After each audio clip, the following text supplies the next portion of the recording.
Proceed. Ladies and gentlemen of the jury, this case comes down to one simple question. Did KRISTY Wise consent to sex with Joe Harlan Jr.? There is no doubt that Joe Harlan had sex with KRISTY Wise. Likewise, it is undisputed that she had been drugged. Rohypnol was in her system.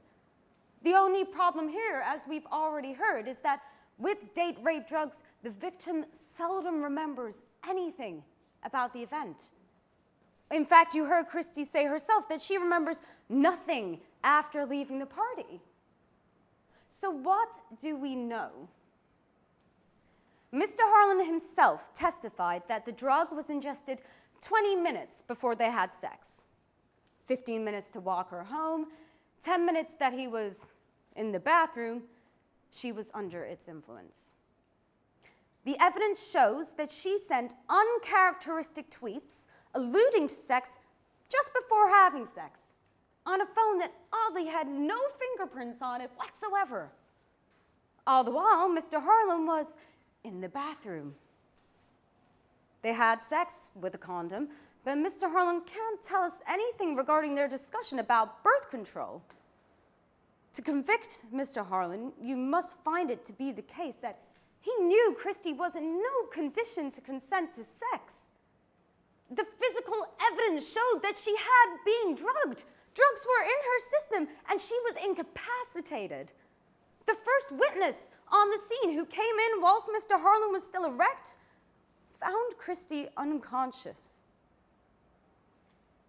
The state has proven that Mr. Harlan knew what he was doing. He knew KRISTY could not and did not consent to sex. He had his way with her. Don't let him get away with it.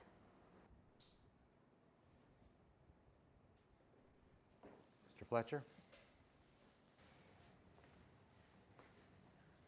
Reasonable doubt. What's reasonable? Two young adults on Halloween night. They knew each other. They shared common friends. Both had been drinking. And they go back to her apartment where they both, as two consenting adults, have protected sex. That's not unreasonable, is it? Maybe the next day one of them regrets it, or they both do. But to this perfectly reasonable scenario, we must add one fact. Someone, and the evidence is clear that that is not Joe, someone drugged KRISTY Wise. That is the guilty person. That is the person who should be on trial here today. No one here has testified that KRISTY refused Joe's offer of a walk home. No one here has testified that Joe forced her to leave the party and dragged her away. The only evidence we have heard is that KRISTY left willingly with Joe.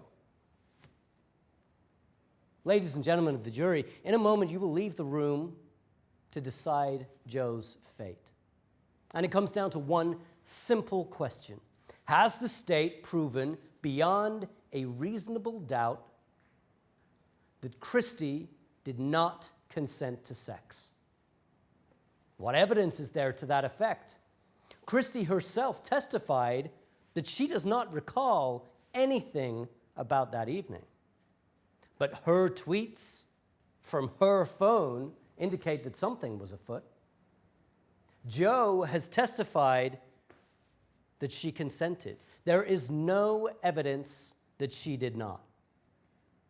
And so, I leave you with one simple question. Can you imagine a scenario where Joe believed that KRISTY was consenting? If you can, then that is reasonable doubt, and justice demand that you find Joe Harlan Jr. not guilty. Thank you. Thank you.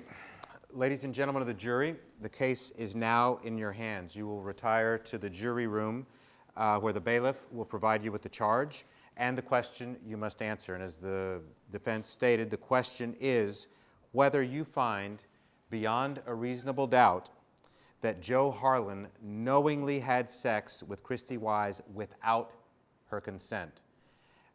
Your verdict must be unanimous, guilty or not guilty. If you cannot reach an agreement in the 5 minutes provided, then we will have a hung jury. So, all rise.